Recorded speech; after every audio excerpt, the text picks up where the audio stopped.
I was gonna say herO, Bjol, and Bunny, but I think this was before Bunny really, had a lot of Mm. really rose to prominence. Yeah, yeah, exactly. That was when he was still kind of middle of the pack and then was rising up a bit This, afterwards. Mhm. yeah, I remember back then there was like this whole conversation because there was another Terran player called Bunny from Denmark, Yep. and so people who was actually really good. He was seen as Yeah. one of the best, if not the best, foreign Terran player for a while. So Yeah.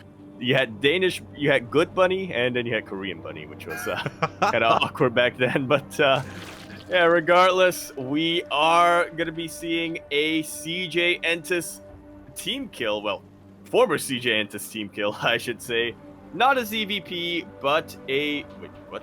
Not a TVP. That's what I meant to say, but a ZVP. And over here in the top right-hand corner of the map, starting all the way in the top right-hand corner, we have our red Zerg player coming down from the land of Korea, representing Mystery Gaming. Now we have RagnaroK. And spawning in the bottom left-hand corner of Altitude, we have his opponent. We have the best Protoss player in the world representing DragonKy Z Gaming. It is herO.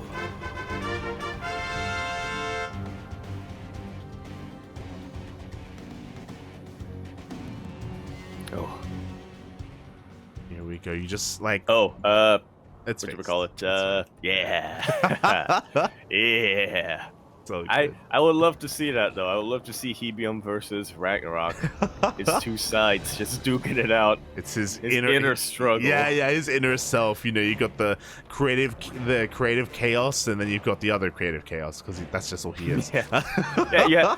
You have the Nidus Worm, Uh-huh. and then you have the Corruptor Mono Battler. Uh-huh.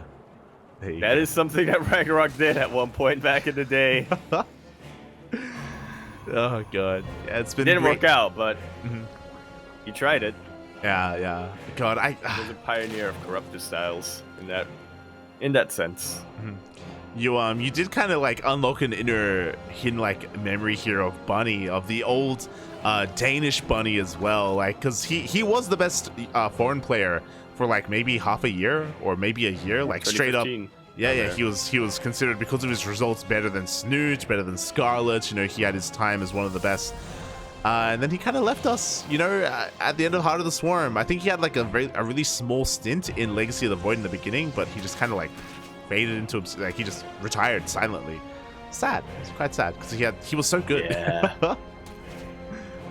Yeah, Bunny and Jim, I think were like the two foreign players who really, really started having good results towards the end of Heart of Swarm, and that people were looking at them and saying these are the players you got to look out for going into Legacy of the Void, and then they kind of retired after that. Yeah, yeah. This was Bunny was kind of like the best foreigner before Lil Bao. Remember? Remember him? Oh, right, Lil Bao. I can't believe I forgot about Lil Bao. I mean, To be fair, I recognize him more as an Overwatch player. yeah, Smurge, Bobby Smurge, Lil Bao was a little bit controversial. Just because if you remember that last BlizzCon, when he qualified for the last BlizzCon of Heart of the Swarm, famously he said that he wasn't practicing for it because he was preparing for Legacy of the Void instead, as that was like around the corner, and he got a lot of flack for that. And even a lot of pro players were like, what the hell, like, we're willing to practice with you, we're willing to help you represent us in BlizzCon because you're the foreign hope, and yeah.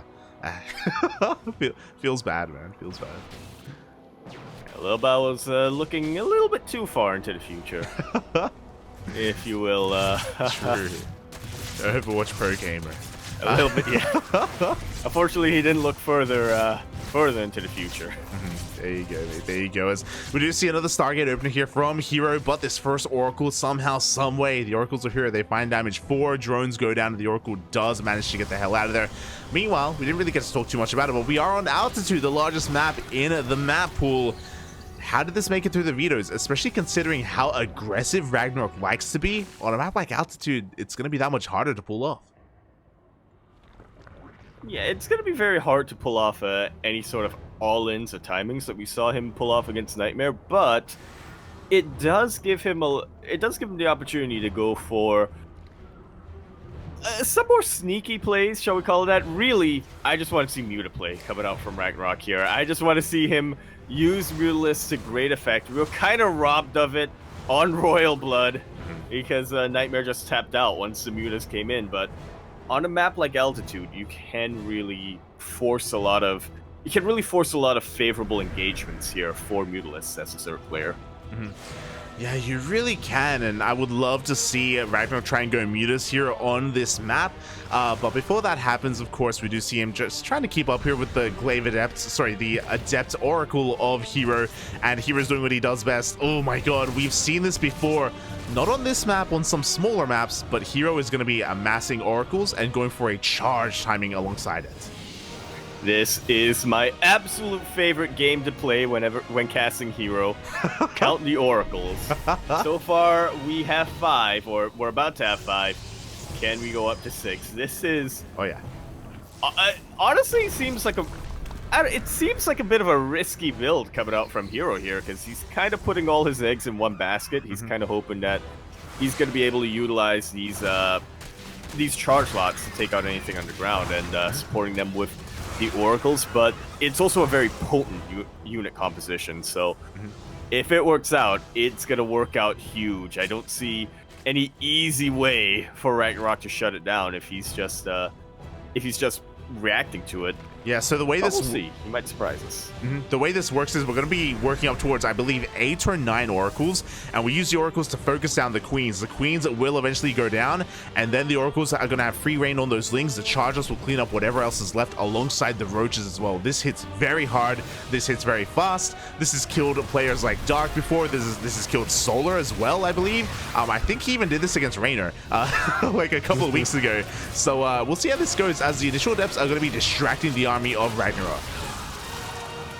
Yeah, and I was going to say, we have a couple of Banelings out, but one of them does get sniped by an Adept. Banelings are a great way of shutting down the charge lots, but the Oracles are always here to try to snipe them as well. herO may have pulled the trigger a little early. Yeah.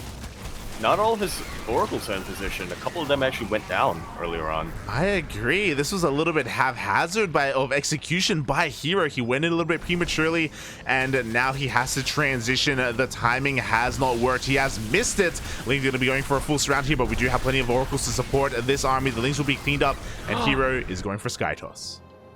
Off the back of 3 bases. I love it. It's an arms race right now. herO knows that if I just get to my endgame army as quickly as possible, what's RagnaroK gonna do about it, you know? Exactly, but herO's honestly in a lot of trouble. This is going to be a really awkward transition to Sky Toss. He doesn't have a lot to defend at home. He has like a handful of Zealots, he has Oracles, and that is it. That is what is keeping him alive in this game, and he doesn't even have a 4th base, and it's going to be so difficult for him to actually get one. Yeah, this is definitely a huge gamble coming out from herO, but it's one of the things that I really love about watching about herO as well, is that when he does decide to go for a bit of a gambit like this, when he does decide to take a risk, he does it so decisively. He doubles down hard on his decisions like this. He is such a decisive player. He is just so confident, even in things that don't make sense, which is what's scary about him, you know? You like, love to see it. Yeah, he shows up. He's like, mate, what are you gonna do about it? And it's like, Buffy, but you have like 5 Zealots. He's like, yeah, and what are you gonna do about it? We'll see as the Ling Bane. I'll roll over you. Will you though? Yeah. You can't possibly defend against this. I'm gonna try. Bailey's, they crash on 4. They take down the side defense before it does. They finish up. We do try and focus down the Nexus, and that is a cancel just barely in time. Oh, really good pick off here for RagnaroK. Actually delays the expansion very, very significantly. And again, I would like to point out that herO is trying to go for double carrier production right now. If you can't have your 4th base saturated, there's no way you're going to be able to sustain this. So RagnaroK, I don't think has scouted the transition yet, but if he can just keep herO's economy low, he'll be able to win that war of attrition. He really will, and RagnaroK is going to be going for his own timing. His anti-hero of choice is going to be Hydras, and Hydras, they don't scale too well into the late game, but that's because we're probably going to be maxing out momentarily here, and we're going to be going for one big Lingbane Hydra push, and carriers in low numbers are going to have a really hard time dealing with this. a very, very hard time. herO has to hope and has to pray that he doesn't get caught with his pants down here. RagnaroK wants to push as quickly as possible. +1 range is halfway done. Hydra speed is halfway done as well. 4 carriers are out, which is a decent number if he's careful with his positioning. If he keeps his Archons alive, he should be able to defend with this, but easier said than done. Yeah, meanwhile, at the same time, Banelings are rolling into the natural base and the third base at the same time. We have the main army hitting the fourth. RagnaroK going for 3 fights at a time, and we'll see if herO can hold. Well, so far he is losing a lot. 20 probes have already gone down, as well as every single interceptor in one of these carriers.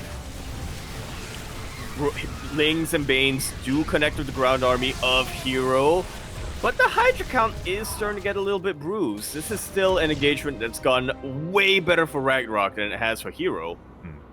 But herO survived. Yeah. When RagnaroK was looking to kill him. So RagnaroK, he took down 23 probes here combined at the natural base, at the third base, and the fourth base, which is pretty good. But despite that, he did lose a lot of Hydras, and this Hydra army is looking quite small now. He's coming in a little bit too soon. He's going to try and get a kill on the fourth base there, but he will not get it. Up! Yeah, great flank here with the sentries and the Archons, pretty much cutting off the retreat of those Hydras. Fortunately, the fourth Nexus will go down here from herO, and that in itself is a huge victory for RagnaroK if he can survive the counterattack. And, well, he is still continuing to press the attack, though. Banelings connect with, Banelings connect with a ton of probes, 12 of them to be exact, and Lings are looking to wreak havoc and force herO into a bit of an all-in, which... We'll see if RagnaroK can survive this. It's pretty scary to see 6 carriers right outside your door. It is scary, but we have 7 queens, we have spores, we have 5 hydras, and we have 14 corruptors on the way. And those 14 corruptors on their own could maybe even win this game. The carrier count is looking quite high, but here we go. The corruptors are coming out. Yeah, RagnaroK is doing a really good job of making sure that he doesn't send them in prematurely. He doesn't trickle in with them. Will lose one of them, but he's keeping the rest of them alive. And herO is starting to bleed out hull damage and interceptors to a couple of those spore crawlers. These carriers are so weakened. And it looks like the corruptors will just barely. Yeah, I mean, enough here. 3 carriers go down. There's only 3 left, and we have a couple of corruptors trickling on in the economy for RagnaroK. Should be good enough to amass a second wave of corruptors, but before that happens, these carriers are finding a little bit more damage. Yeah, that is the key word, isn't that? Should. The economy should be good enough, but, you know, it's also a matter of RagnaroK being able to win the engagements. Corruptors, once again, are just kind of trickling in. Yeah, RagnaroK, he's greedy. He sees the low health carrier. He wants to kill it ASAP, and that cost him, what was that, 5 additional corruptors? And with the death of that, that's it, GG! Oh, you gotta feel for RagnaroK a little bit there. I've been in that position where you just have that bloodlust consume you. If you could just kill one high-tech Protoss unit, you know you're gonna be sitting comfortable for the rest of the game, for the rest of the defense here. But unfortunately for RagnaroK, his judgment was kind of blinded by that bloodlust, and herO, with his decisive play as always, was able to win a game he honestly shouldn't have. That game should have been RagnaroK's after the 4th base went down, but herO is that player to just double down, to just very quickly recognize, this is my one path to victory. I have to double down on this and do it to great effect. GG. herO goes into game number 2 with a 1-0 lead. I think this game was hashtag relatable, because I think we've all kind of, or at least a lot of people have been in that situation, Zergs especially, where you're up against a Protoss player, you do so much damage, and then they just push out across the map with 4 to 6 carriers, and you just die. Yeah. Oh my god. But man. As you were saying though, like RagnaroK, he had a good corruptor count on the way. He had a decent economy as well, but he came in a little bit prematurely. He wasn't able to amass those corruptors, and he was only able to kill half the carrier count. Yeah, he shot too soon. Too soon is not good enough, but we'll see if he's able to turn that around here in game number 2. Again, his mechanical plays, macro, and decision making were looking pretty good. It's just he got a little too excited when he got a lead. So here we are now on Ancient Cistern. We're in the top right-hand corner of the map, spawning all the way in the top right-hand corner. We have our red Zerg player coming down from the land of Korea. He is going to be representing his brand new team, Mystery Gaming, as he is quite an enigma. He is RagnaroK. And spawning in the bottom left-hand corner of Ancient Cistern, we have as opponent, we have the South Korean Protoss player, the best Protoss in the entire world, representing KranKy Gaming. It is herO.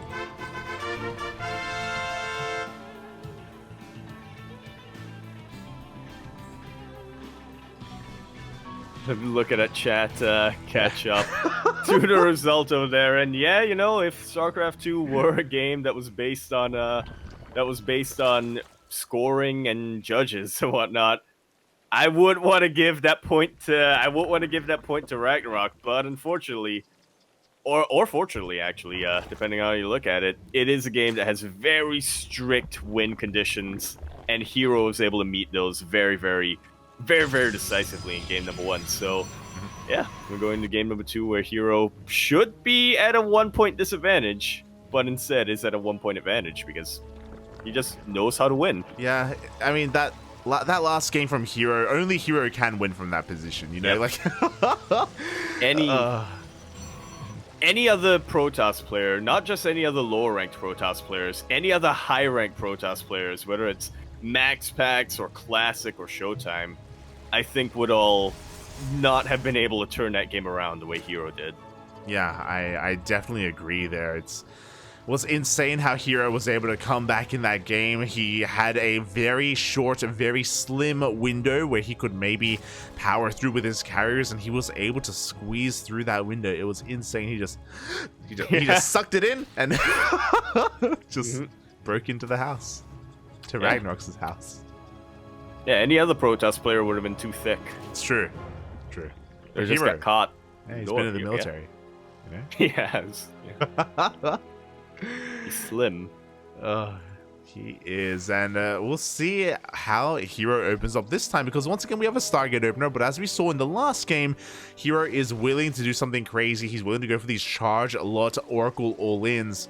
And again, a big reason as to why I don't think it worked last game, one, obviously it was premature, but two, it was on altitude. We were talking about it, right? Like, it takes so much longer to, like, assert yourself and snowball on altitude, especially that early on. It was crazy. I like this description from Shiva Blaster. RagnaroK just hurt himself in his confusion. Oh, no. Not like herO this. spammed confuse Ray. RagnaroK just... yeah, hurt himself in his confusion. There you go, mate. There you go. Fun fact. I know that Shiva Blaster doesn't know this, but Yaku did recently get a Pokemon card, actually, last night. I did. I got 6 Pokemon cards. There you go. Yaku did get a Pokemon card booster pack. Let's go. Oh, I didn't, actually. Oh, well, okay. I didn't. They advertised you could have a shot to win a booster pack. Oh. It was like, I had no idea what was... Overnight, a store outside my neighborhood just erected a Pokemon card machine. And they were like, hey, $1, get a chance to win a booster pack. And I was like, how does this work? And it turns out it's like, yeah, literally $1 for one Pokemon card. Ah. And I had $6 and change in my pocket, so I was like, I'll try it out. Yeah. I do not play the Pokemon trading card game at all, but I got a fat Pikachu. Let's go. That's cute to look at. So. Fun fact, that same art of that Pikachu, me. I do have it in the original TCG of Pokemon. I have that same Ooh, card. Yeah. The OG. Yeah. Fat Pikachu. Yeah, before Nintendo realized that if they wanted to sell Happy Meal toys, they couldn't sell a fat Pikachu. They had to slim him down. Yeah, I mean the animation of Pikachu did change over time. He was a lot more thick back in the day, and then he hit the gym. He got swole. I don't know about swole, but he definitely hit the gym very hard. Let's go. And meanwhile, speaking of hitting the gym, that's 4 gates coming out from herO right off the bat. Oh my god. 4 more gates, I should say, for 6 in total? Yeah, so we did see the initial Stargate opener. This time herO wasn't able to deal too much damage. You can see the units lost tab. herO actually already lost 1 Oracle. Could even lose another. Has to be very careful. This time the Oracle harass just hasn't really worked out well for herO, but he's going into Blink behind this. He does have a massive gateway explosion. No Forge, so herO can be quite aggressive and can be quite assertive here with his Blink Stalkers.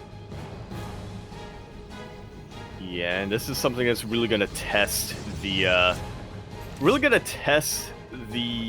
attention span here of RagnaroK. I think herO is gonna try to just hit hard and fast and never let it go. RagnaroK, he's gonna have to defend and also try to get his economy up and running at the same time. Oh my god, but you know what? These Stalkers, they don't have too much support. Blink just now finishes up, but the Lings are already here to surround them. Yeah, 1 Stalker almost made it out with his life, but did get surrounded very, very quickly. Like you were mentioning, herO is engaging before RagnaroK finishes up +1, so yeah, he was able to shave off the link count for a little bit, but shouldn't be too much of a problem here as he goes for a bit of counter harass while defending back at home. Yeah, the Queens are here to defend, and meanwhile the 4th base of herO does get delayed. The Lings also getting another surround. 1 more Stalker does go down.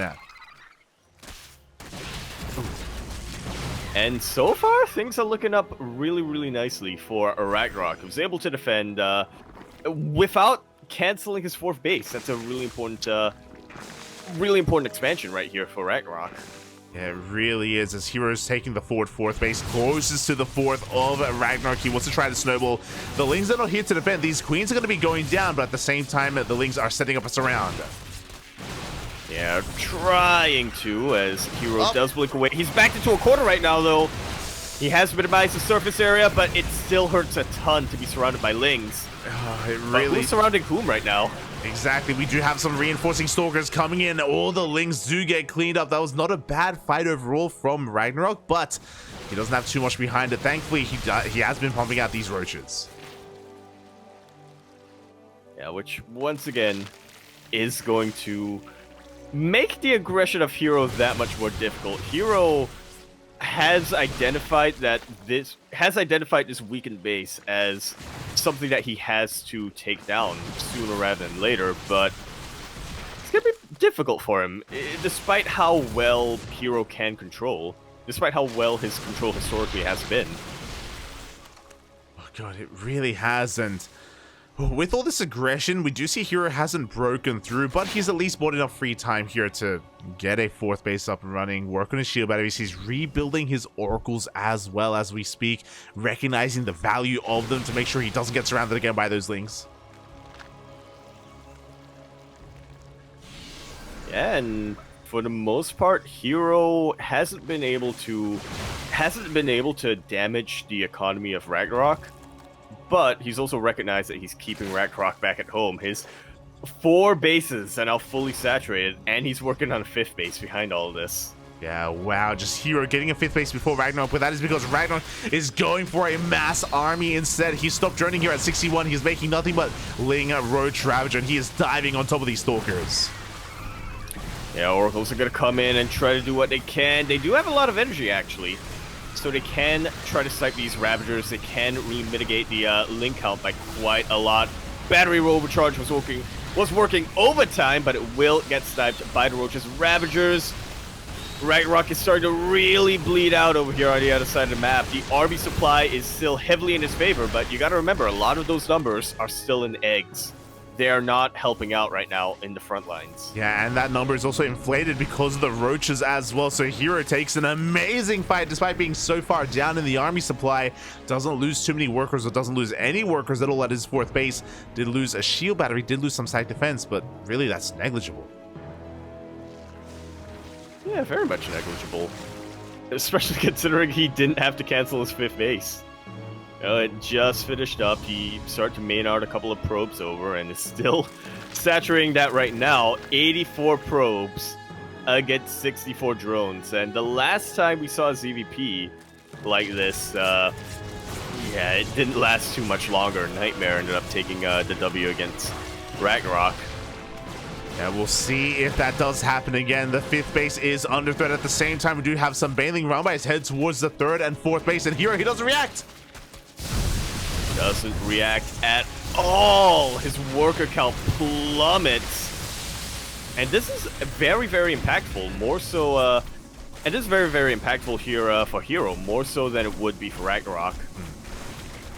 But at the same time, herO still knows he has a much stronger army. He takes out the 4th base of RagnaroK, the 4th and the 5th base actually of RagnaroK. So sure, herO loses 40 workers, but RagnaroK loses fresh bases.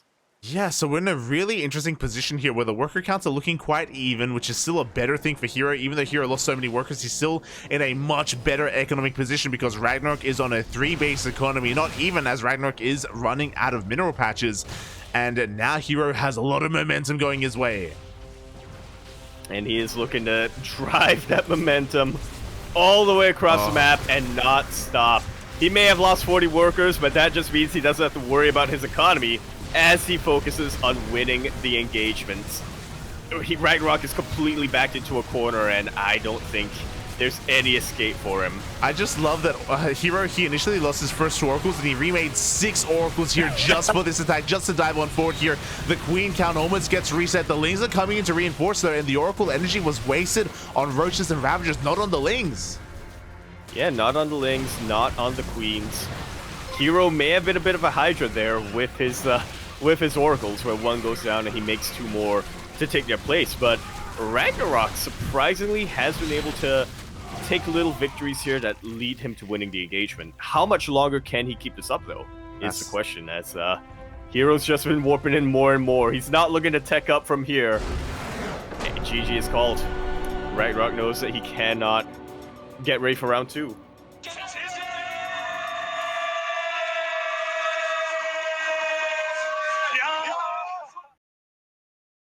herO, off the back of some very impressive blink control and very, very impactful engagements, will take that 2-0 over RagnaroK. He will be moving on to face Firefly in the next round. GG, well played. herO with a dominating performance here. We saw things getting a little bit scary towards the end as herO was bleeding and RagnaroK was doing a lot of counter damage, but at the same time RagnaroK couldn't hold on to his own bases as well, and RagnaroK came out worse for wear in the end. Did end up tapping out, and GG, congratulations to herO as he does move on forward in the bracket. And Yaku, I think now would be a good opportunity here to maybe go over some of the results we've been getting. Yeah, because a lot of them have actually been pretty surprising here.